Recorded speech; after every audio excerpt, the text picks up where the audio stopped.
So, ito yung balita kung saan ginagawa nila ng issue itong si Senator Marcoleta. Inuugnay pa nila yung asawa niya doon sa mga diskaya. So, ito panoorin po natin. Nabisto ang koneksyon ng asawa ni Senador Rodante Marcoleta sa insurance.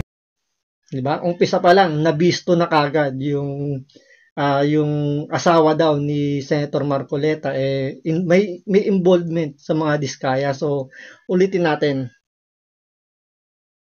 Nabisto ang koneksyon ng asawa ni Senador Rodante Marcoleta sa insurance company ng mag-asawang Curly at Sara Diskaya, ang naturang insurance agency, kabilang pa sa top 10 insurance company sa bansa.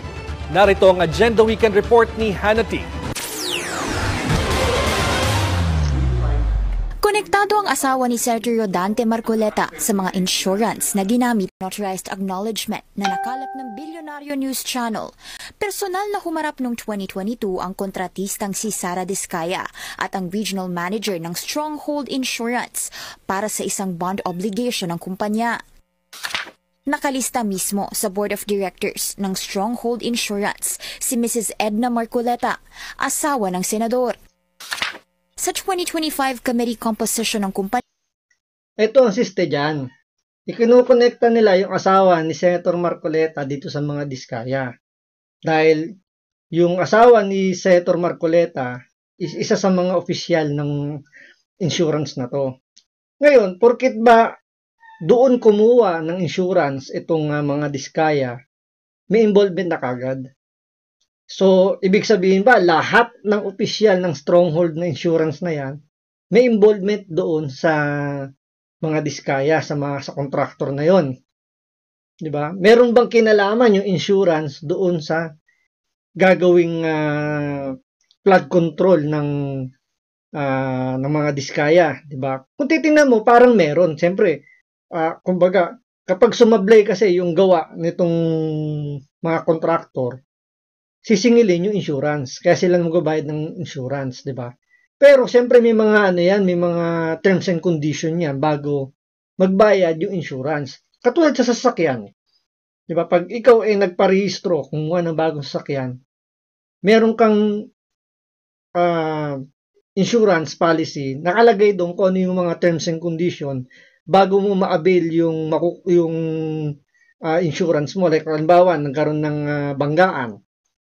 Depende yan kung anong klaseng insurance yung hawak mo. Meron kasing halimbawa, ang sasagutin lang is maximum hanggang gantong 50,000. Kapag depende pa yung kung kasalanan mo o hindi, regardless kung ano yung naging usapan, pero may mga limit lang. So, ganun din yung mangyayari dito sa insurance na kinuha rito ng mga diskaya. So, hindi naman ibig sabihin kumuha sila ng insurance. Ano na to, yung kaparte na nila to, iisang kumpanya na sila. So, hindi yan pwedeng isama, hindi mo pwedeng isama itong insurance doon sa kumpanya. Magkahiwalay po na na company na walang kinalaman sa isa't isa. At the same time,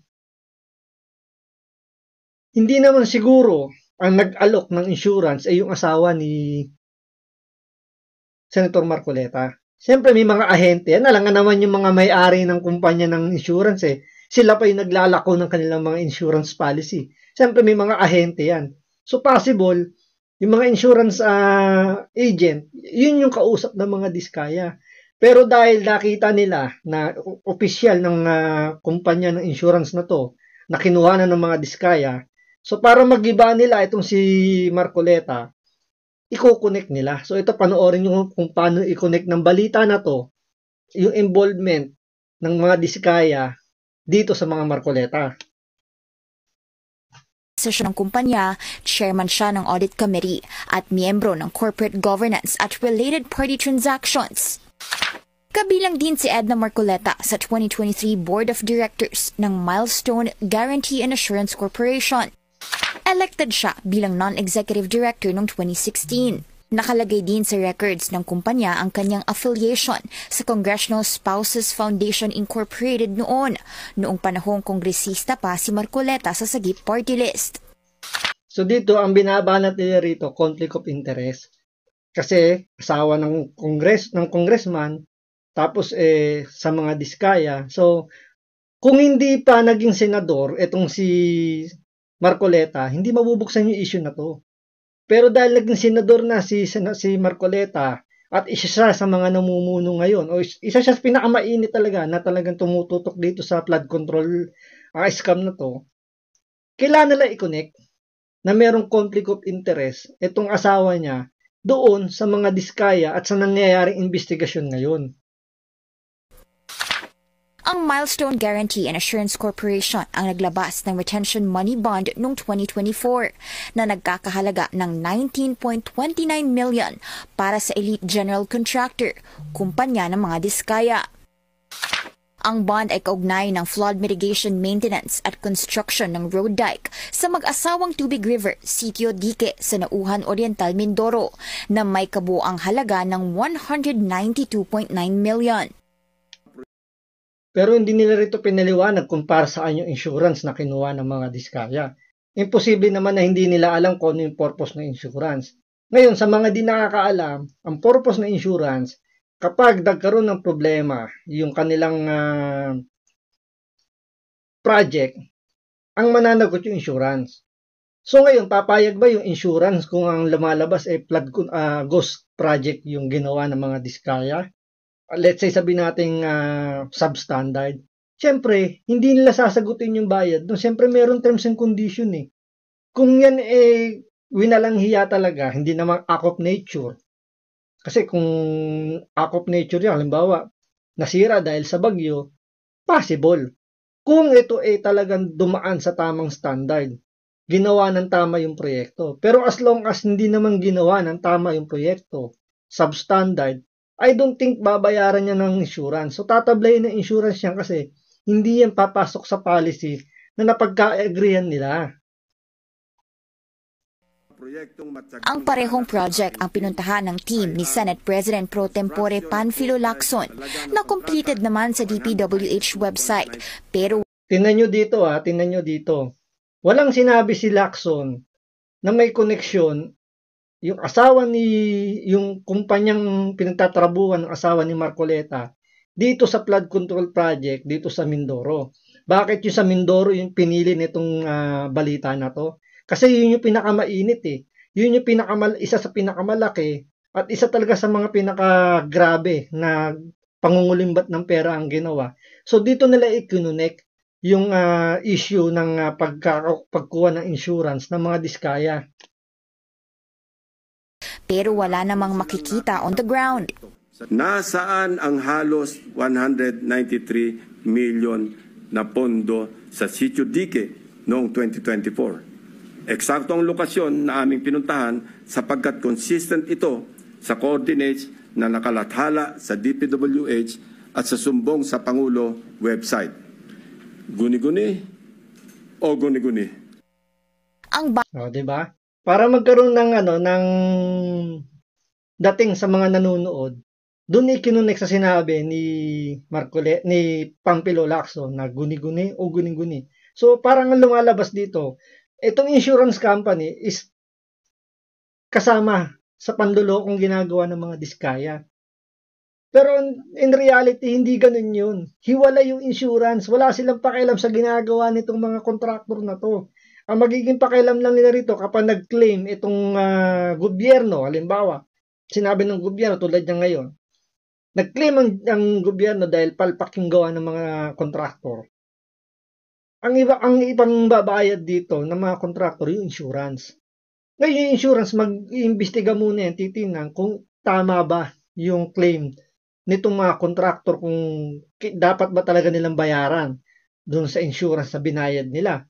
Ngayon, pag napatunayan nila yung mga proyekto is substandard, guni-guni o yung ghost project, hindi nila babayaran yan kasi labas yan sa napag-usapan dun sa terms and condition. Kaya malabong may conflict or may kinalaman yung kumpanya nung pinagtatrabuhan ng asawa ni Marcoleta.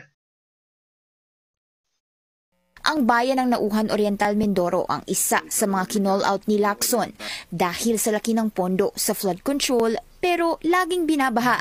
May ilan pang di umano'y Agila projects sa nauhan na galing sa congressional insertions. Ang Agila ang isa sa initiatives ni Oriental Mindoro Representative Arnan Panaligan. Nahugot daw ang mga ito sa unprogrammed funds na hindi naman dapat madaling ma-access ng mga kongresista. Kung saan may multimillion projects, dumadapo ang Agila. Pero lubog pa rin sa baha ang nadadapuan ng Agila. Una nang itinanggi ni Panaligan ang involvement sa mga implementasyon sa maanumalyang proyekto sa lalawigan. Spotted si Panaligan noong 2024 sa isang ribbon-cutting ceremony ng Stronghold Insurance sa Mindoro, kung saan nag-expand ang kanilang branch. Matatanda ang nagtalo na noon sina Lacson at Marcoleta hinggil sa Diskaya. Ayan, di ba? Dito nirekta na talagang ikononekta na si Senator Marcoleta dahil sa ang dating dito pinagtatanggol daw, very protective daw itong si Senator Marcoleta sa mga Diskaya kasi gusto niya talaga ipasok sa Witness Protection Program yung mga Diskaya dahil sila yung unang nagbigay ng ng mga pangalan ng mga kumikickback sa flood control project at dahil siguro ang tatamaan talaga yung mga congressman, dinidiscredit nila, hindi pinirmahan ni Senator Soto. Naniwala siya sa sinabi ni Boying Remulla na kailangan mo daw magsuoli ng pera bago maging state witness yung mga Diskaya. Sinungaling ang mga Diskaya. Ang magsasabi lang ng totoo, mas reliable daw na maging witness is si Bryce Hernandez kasi pinangalanan niya yung dalawang senador. So makikita niyo talaga rito na ginagawa ng issue si Senator Marcoleta para sirain yung kredibilidad ng witness na nilabas niya, yung biglaang witness si retired Marine Major si Gutesa. So dahil hindi nila mabasag yung statement niya, ang sisirain nila ngayon dito, etong si Marcoleta. Sa Diskaya couple na iminungkahi ni Marcoleta na isa ilalim sa Witness Protection Program. Hindi ito pinirmahan ng DOJ at ng Senate President. Why are you so protective, Diskaya? Why are you so protective? I am not protecting them. Mabuti sinabi mo yan, Mr. Chair. Pwede ba natin i-record ito? Sa kasalukuyan, Hindi nga pinatulan ni Ping Lacson yung yung hamon doon ni Marcoleta na tungkol doon sa sinasabing pinoprotektahan niya yung mga Diskaya. So hinamon niya dito si Ping Lacson pero tumaymeme na lang si Lacson. Sa kasalukuyan, no comment si Senador Marcoleta sa tanong kung may conflict of interest ba sa involvement ng kanyang asawa. Sa ngayon, revoke na ang lisensya ng mga kumpanya ng Diskayas.